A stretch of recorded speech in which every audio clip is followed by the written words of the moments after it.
দুনিয়া তৃপ্ত করে না, দুনিয়ায় তৃপ্তি মিলে না বন্ধু। এটা তৃপ্তের জায়গা নয়, এটা তৃপ্ত হওয়ার জায়গা নয় বন্ধু। আল্লাহ তাআলা কোরআনে ওয়াদা দিছে, বান্দা জান্নাতে আইসো, তোমার আমি তৃপ্ত করে দেব, সুখে ভরে দেব। মা তাশতাহি আনফুসুকুম, যা দিল চাইবে বান্দা আমি সব দেব।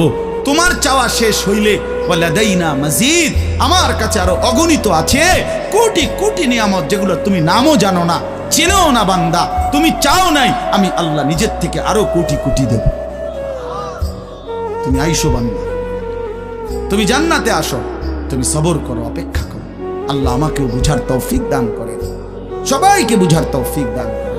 আপনাদের এই মাহফিল আমি শুরু থেকেই বললাম কষ্টের আয়োজন।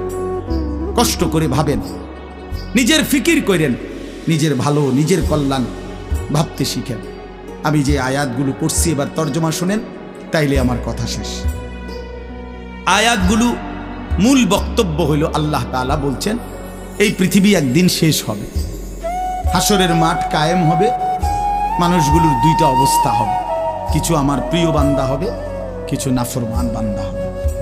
আল্লাহ তাআলা এই কথাটা খুব গুরুত্ব দিয়া কোরআনে বুঝাইছে, বান্দা এই রং রসের এই সৌন্দর্যময় পৃথিবী তোমার কাছে যত লোভনীয়ই মনে হোক, আকর্ষণীয় মনে হোক, তবে এটা নিশ্চিত যে তুমিও থাকবা না, দুনিয়াও থাকবে না। এই কথাটা মনে রাখো বান্দা। এটা যদি মনে রাখতে পারো তো জিন্দেগি সুন্দর হবে, জীবন সুন্দর হবে। এই জন্য কোরআনুল কারীমে আল্লাহ তাআলা খুব এই কথাটা বুঝাইতে চাইছে, বান্দা এই এত সুন্দর পৃথিবী দেখে তুমি যতই বিমোহিত হও, মুগ্ধ হও, তো মনে রাখো এটা থাকবে না, আমি একদিন ভেঙে ফেলব। ইযাস সামাউন ফাতারাত, আসমান ভেঙে চুরচুর হবে।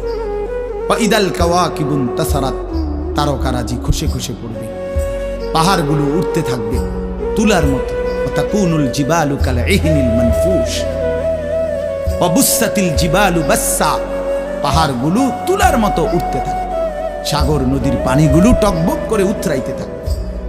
মা তার কোলের বাচ্চাকে ছুঁড়ে ফেলে দিবে, গর্ভবতী নারীর বাচ্চা নিজে নিজে বের হয়ে যাবে, সব মানুষ পাগলের মতো মাতালের মতো হয়ে যাবে।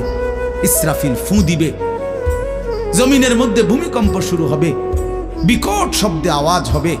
আল কারিআতু মাল কারিআ।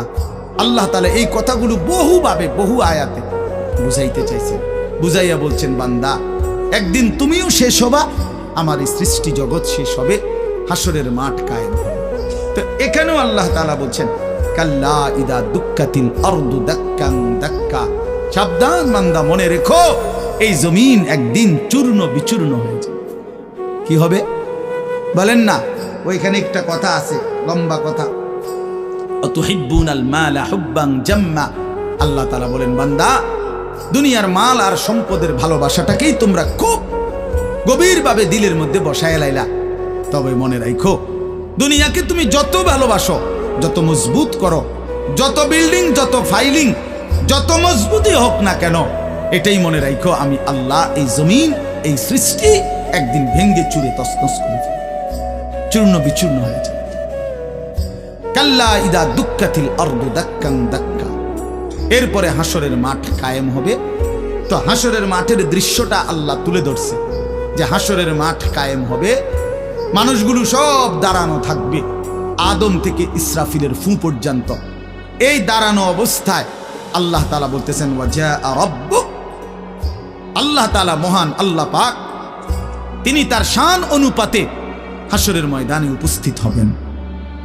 ওয়াল মালাকু সাফফান সাফফা, কোটি কোটি ফেরেশতা সারিবদ্ধভাবে লাইন ধরে দাঁড়াবে, চারদিকে কোটি কোটি ফেরেশতা, মহান আল্লাহ পাক উপস্থিত, আর মানুষগুলো সব দাঁড়ানো।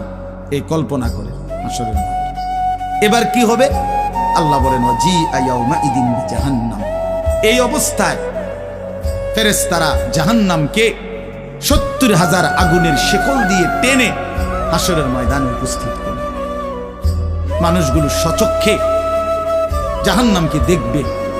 জাহান্নাম একটা বিকট তার আগুনের গর্জন, তীব্র আগুনের যখন একটা গর্জন উঠবে, আল্লাহর কসম নবী বলছে, পুরা হাসরবাসী তখন চিৎকার দিয়া বলবে, ইয়া রব্বি নাফসি নাফসি, আয় মাওলা আমাকে বাঁচান, আমাকে বাঁচান। এই প্রথম